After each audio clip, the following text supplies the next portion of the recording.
اے ایمان والو ان تقرضوا اللہ قرضا حسنا، اگر تم اللہ کو قرضہ دو گے، قرض حسنہ دو گے، تو قرض کا لفظ بھی ہمیشہ ضرورت مند کے لیے بولا جاتا ہے۔ یہ بات سمجھ آ رہی؟ کوئی شخص آپ کے پاس قرض لینے آئے، وہ کہتا ہے جناب میری فلاں ضرورت ہے، میں مشکل میں ہوں، مجھے اس کے لیے کیا کریں؟ قرض دیں۔ تو کسی مشکل سے، کسی ضرورت سے، کسی احتیاج سے وہ آپ کے پاس آتا ہے اور آپ سے قرض مانگتا ہے۔ ان تقرضوا اللہ قرضا حسنا، اے ایمان والو اللہ کو قرضہ دو۔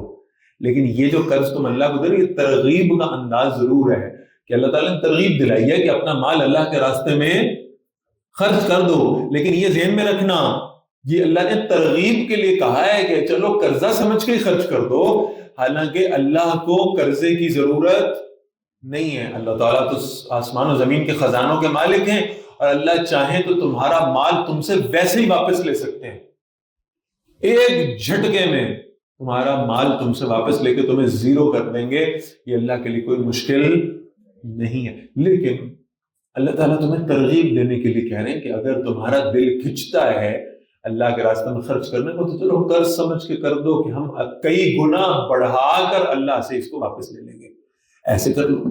لیکن یہ قرض جو اللہ کو تم دے رہے ہو، یہ اللہ کو اس کی ضرورت کوئی نہیں۔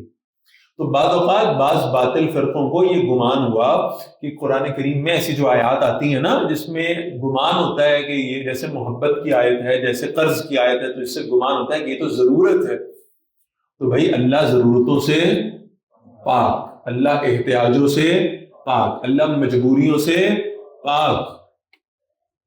وہ رب بھی کیا ہے جس کو کسی کی ضرورت ہو؟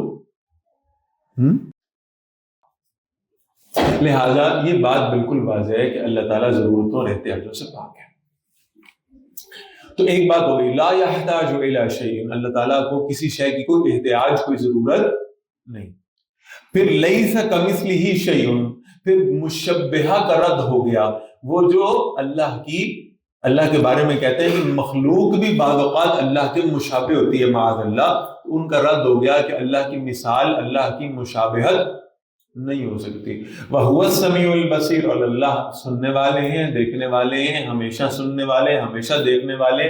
تو اس سے ان باطل فرقوں کا رد ہو گیا جو کہتے ہیں کہ اللہ نے پہلے مخلوق بنائی، پھر جب مخلوق بنی اور اس نے اللہ سے مانگا تو اللہ نے دعا سنی اور پھر اللہ السمیع ہو گئے۔ ایسا نہیں ہے، بلکہ اللہ کی یہ صفات ہمیشہ سے ہیں اور ہمیشہ رہیں گی۔